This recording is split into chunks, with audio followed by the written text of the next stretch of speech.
Hello viewers, welcome to this particular lecture on microbiology. In this particular lecture on agricultural microbiology, I shall be discussing some aspects of rhizosphere organism, their interaction and the effect of interaction. So to start with, we must understand what is rhizosphere. Actually, rhizosphere is the atmosphere of the root, that is the soil surrounding the root and the branches. This particular rhizosphere will have different living organisms which may be macroscopic or microscopic in nature, which may be harmful or beneficial in nature. It will also include different soil components, minerals.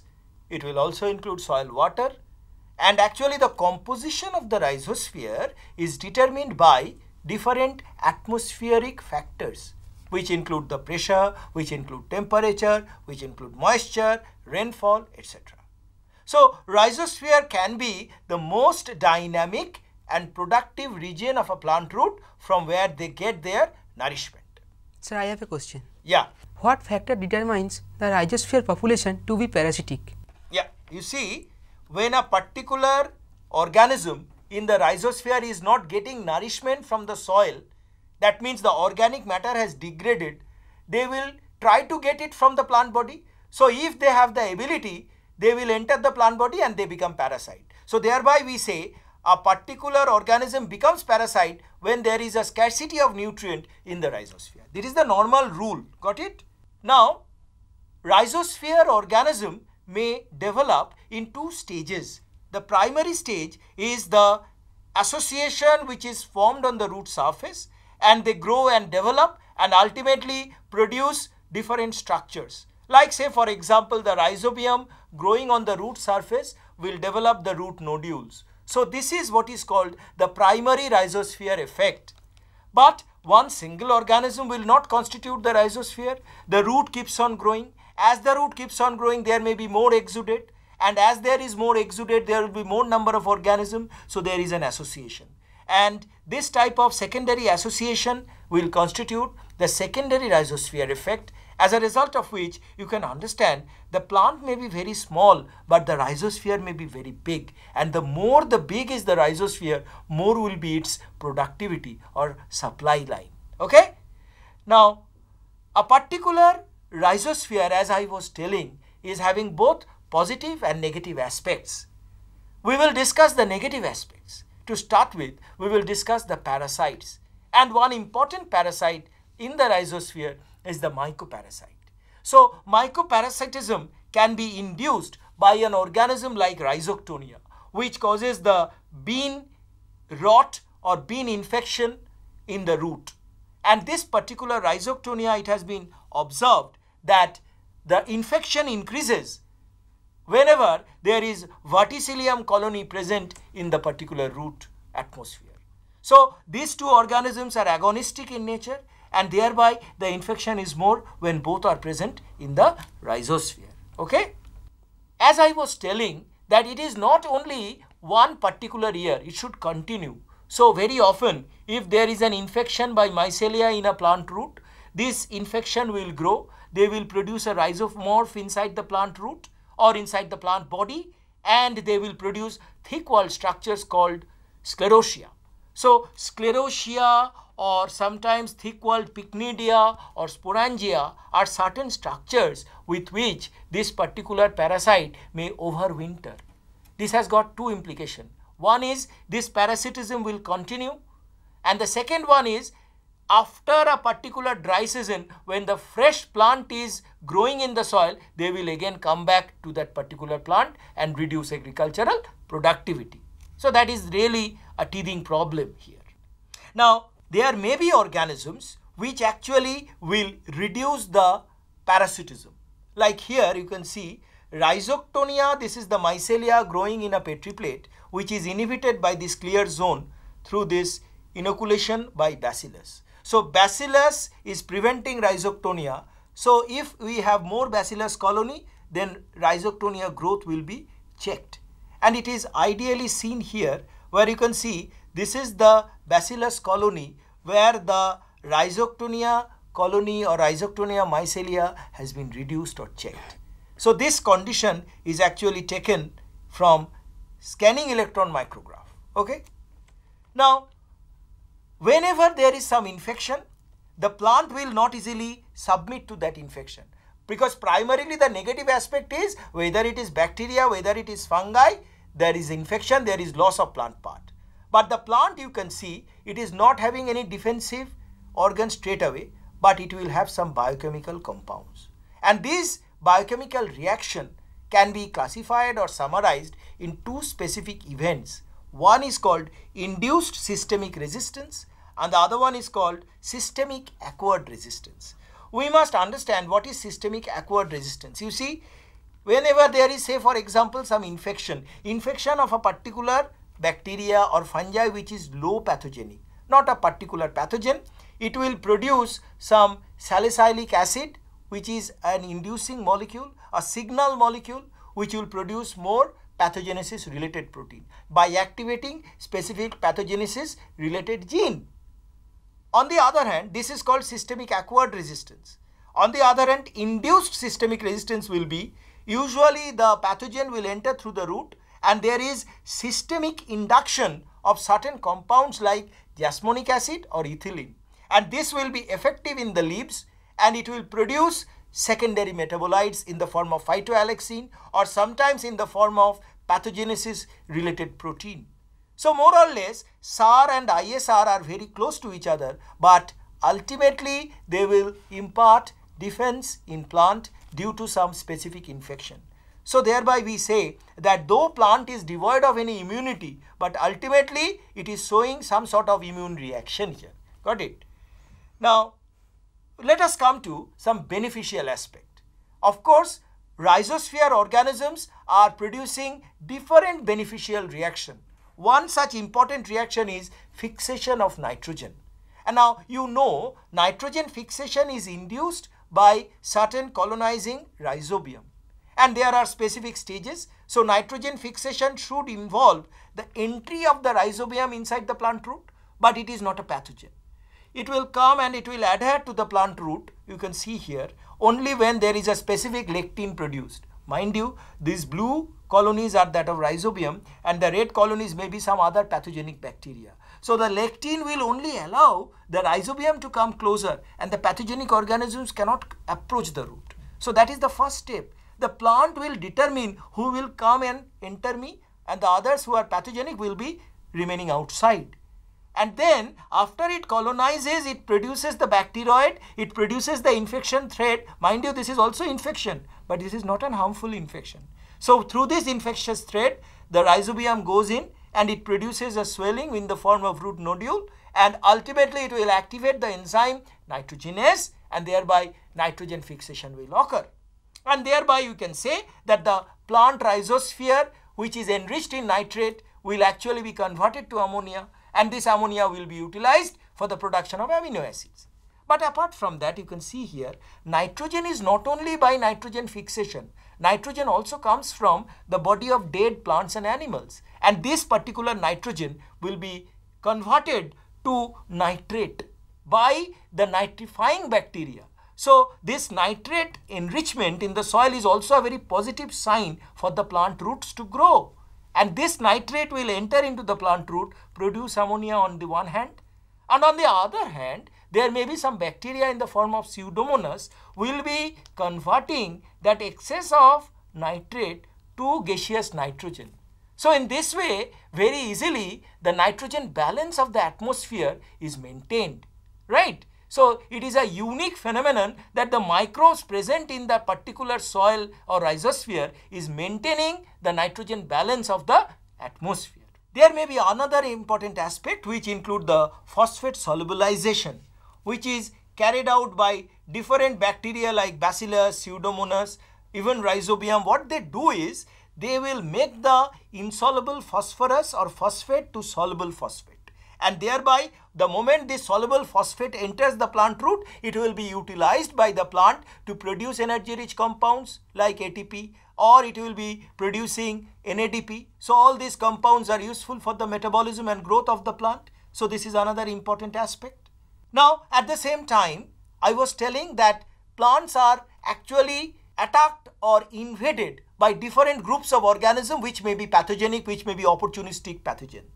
So at the same time there are some friendly organisms. So this particular friendly group of organisms, if they are more, the plant pathogen will be less. How do they kill the pathogen? With the help of certain compounds. And these compounds are called basically antibiotics if it is produced by bacteria or certain friendly bacteria. And the one such compound is butyrylactone, which is giving a blanket protection to different types of infection in the rhizosphere. Now there is another group of organism which is unique, this Pseudomonas fluorescens, because it can flourish. And this fluorescent bacteria of Pseudomonas fluorescens is producing a compound in the form of 2,4-diacyl fluoroacyl glucinol. And this particular compound actually is definitely producing a particular shield which will allow the prevention of this particular infection. So this diacyl fluoroglucinol, which is an organic compound, is giving protection to plant root, and this is coming from a bacteria. There may be the Bacillus cereus, which is a typical endospore producing organism which will produce this particular canosamine, and this particular canosamine will ultimately prevent fungal sporulation or entry of fungal spore into the plant root. So it is defensive. There may be Streptomyces, which is a very common bacteria-like organism which is producing oligomycin A, and this particular oligomycin A is acting as a macrolide which is inhibiting the growth of pathogenic bacteria, and it will inhibit the growth by acting as an inhibitor of proton channel or proton pump. So it will inhibit the proton pump and will kill the pathogenic bacteria. There may be another compound like the pyrazine, and this pyrazine produced by Pseudomonas is also antifungal in nature, or pyoluterin is also a polycatide which is produced by Pseudomonas, giving protection to fungal infection. A very common disease in wheat is called the Teckol disease, which is caused by Gaumenomyces graminis TTC. This is the fungus causing the Teckol disease. Now Teckol meaning the entire wheat plant is destroyed. This Teckol disease is prevented by this colony of Pseudomonas aureofaciens. Now what is the step? You can see here in this slide that the Gaumenomyces will attack the Triticum aestivum of the wheat plant, and it will develop the Teckol disease, and this particular Teckol disease has to be prevented. So prevention of the Teckol disease is the ultimate step. How we can do it? Because we don't want the disease, so we have to prevent it. So how we can prevent the disease? We will have the particular Pseudomonas aureofaciens in the rhizosphere, and it will produce a particular compound called HSL or N-acyl L-homoserine lactone. And this compound is remaining in the rhizosphere. It is acting as a shield in the rhizosphere of the Triticum aestivum on one hand, and on the other hand it will activate a gene called PHSZL to PHSZR, resistant gene.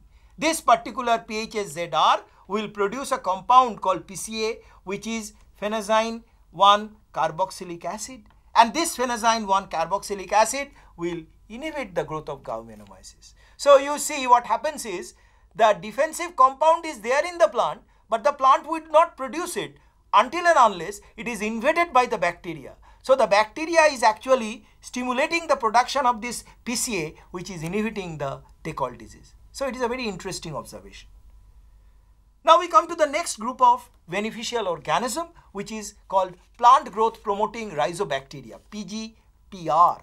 This PGPR has got some tremendous amount of beneficial role, which include the nitrogen fixation, hormone production. It helps in nodulation, helps in nutrient uptake, helps in the siderophore or iron absorption or iron reduction, and of course above everything it may act as a biological controlling agent. And you can see here, this is the actual plant root with the root hair zone. So the PGPR will accumulate here. These are the bacteria which are called PGPR, which will allow the different nutrients to flow. So as the bacteria enters, nutrient absorption by the plant root increases, and there may be production of more hormone, and that will allow the plant root to grow more. Because of this colonization, they will produce some secondary metabolite which will prevent the pathogen, and thereby this particular plant root will grow to the fullest extent without being attacked by any pathogenic organism. So thereby we can say PGPR is a very important beneficial aspect with respect to plant root growth. Now there may be different types of PGPR which include the Bacillus, the species of Azotobacter, species of Pseudomonas, different species which produces different types of secondary metabolite. At the same time, it may produce some HCN which is inhibitory for others. It may produce some auxin like indole acetic acid which will promote root growth. So there are different aspects of PGPR and they have been reported from time to time from different parts of the world by different scientists. Okay? Now this particular PGPR may have got some negative aspect. PGPR may acquire certain genes from outside and they become pathogenic. So if a particular bacillus which is apparently harmless can become harmful. Got it? Now another very important aspect of PGPR is the production of siderophore. So what is siderophore? Siderophore is a compound which will actually draw iron from the soil, and this is important because this particular pyoverdine is produced from the plant. This pyoverdine E gene will allow the production of pyoverdine which will be coming out as an exudate from the plant root surface. It will be absorbing iron from outside and then it will be reducing that iron and it will be accumulating it inside the plant root. So it is one way by which iron transport increases because of this particular PGPR activity capable of producing siderophore action. Now let us discuss some aspects of interaction. As I told you, there may be unique fungal bacteria, fungal protozoa interaction. One such Pythium, which is a particular fungi, may be invaded by some bacillus, so Pythium infection can be reduced. Or sometimes if there is a particular pyoverdine production by some bacteria like Pseudomonas which will absorb the iron, make the soil deficient of iron, so Pythium cannot grow. Similarly, there may be bacterial interaction inside the rhizosphere and this interaction may be stimulated by different exudate produced by the plant. So it so happens that if, say for example, you are beneficial to me, I am the plant, I will produce some exudate which will allow your growth, and because she is not beneficial to me, I will inhibit her growth. So thereby one particular beneficial organism is growing and the other particular harmful organism is reduced, and this interaction actually is being controlled by the plant exudate. Now of course there may be different types of bacteria. Some bacteria are useful, some bacteria are harmful, and there may be specific receptor, and these receptors in the plant will actually be occupied by some bacteria. If it is a friendly bacteria, then naturally it will do good to the plant. If it is a harmful bacteria producing some toxin, there will be specific infection, and this infection can actually be elaborated through toxin production. So the selection of this bacteria on the plant root surface through specific receptor like the TL-T3SS or the adenosine receptors are very important. Of course, there may be some other interaction where I can see that, okay, there may be an insect larvae, and this insect larvae will penetrate through the plant root, like here you can see the Arvinia infection in carrot. The Arvinia infection in carrot or other plant root or in potato, what happens is there is a insect larvae, and with that insect larvae the pathogen enters and it will colonize. A unique feature is that this colony will survive for 3 to 4 years, and so long it will survive, the infection will continue or persist in that particular environment. Now let us come to a unique interaction. We call it fungi protozoa interaction. We will discuss a particular clubroot disease of crucifer induced by Protomyces macrosporus. Now this Protomyces actually is a particular disease caused by some typical protozoa like fungi which has the zoospore, and that's why called a fungal protozoan interaction, where this particular Protomyces, or sometimes it is induced by Plasmodiophora brassicae growing on the brassica root, will be inhibited by a fungus called Heteroconium. So you can see with this figure that these are the plant root cell or parenchymatous cell where there is a unique colonization of Heteroconium in the red, which will prevent the entry of the Plasmodiophora brassicae inside the plant root. So thereby we can say that the fungi and the protozoa-like organism is having an antagonism, thereby the infection of that particular protozoa is inhibited. But there may be sometimes one friendly, one harmful organism. Here in case of Pythium and Trichoderma, both are mycelial fungi. But Pythium is causing the soft rot disease and Trichoderma is not harmful. So Trichoderma, you can see here, is the thin thread-like mycelia which will prevent the growth of Pythium and will prevent the disease. It's a unique observation where two fungi are interacting. More you can see here, whenever there is this Trichoderma infection. Now this Trichoderma infection inside actually takes place at the early stage of development. So you can see the mycelia will grow inside, will produce different types of enzymes like the xylanase and cellulase. It may induce the production of ethylene, and thereby this ethylene production or production of certain defense related compound will allow the plant to become more resistant to future fungal infection. So fungi-fungi interaction is unique here, where Trichoderma through some secondary metabolite inside the plant root will inhibit the growth of root bone infection by pathogenic fungi. But all this time I was talking only one group of organism inhibiting other group of organism. But actually there may be more than one type of organism interacting with each other. And this type of interaction is called the multiple interactive effect.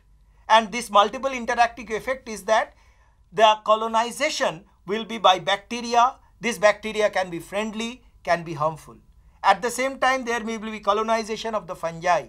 So usually more than one bacteria may inhibit the fungal growth, or at the other hand, the fungal infection by a relatively weak fungi will allow the production of secondary metabolite which will make the plant more resistant to future infection. So this type of multiple interaction is more complicated. Say for example, Tenebacillus and Streptomyces, both are prokaryotic bacteria-like organisms. And this particular infection will prevent the development of Fusarium fungi causing the wilt disease of cucumber. So it is a protective agent. At the same time, another very unique example I would say, Pseudomonas putida is a soil-borne bacteria, and this Pseudomonas will allow the growth of a Fusarium species which will actually call non-pathogenic strain of Fusarium. So both will grow and the Fusarium mycelia will allow more nourishment flow into the plant. But what happens is, this particular interaction will inhibit the pathogenic Fusarium oxysporum to cause the wilt of Fax or wilt of this particular Fax plant. So this is also another good example of multi-step interaction. But the most important interaction is observed in case of plant nematode bacteria or protozoa. Protozoa is feeding on pathogenic bacteria, producing nutrient. These nutrients are available to plant on one side. At the same time, nematodes will devour on soil-borne organism and thereby will reduce the pathogenic fungi. So this type of multiple level of interaction is perhaps the most productive rhizosphere effect, and it is very difficult that way to understand whether it is beneficial or harmful. Sir, does rhizosphere association have any negative aspect? Yeah, I told you that if the negative or the pathogenic organisms grow, then naturally there will be infection, and that is the negative aspect. So in conclusion, what we can say is rhizosphere may have large number of organisms, but ultimately if it promotes plant growth, it is good, and that is happening in 90% cases, but the rest 10% is always beyond our control, where there may be harmful pathogenic reaction. Thank you.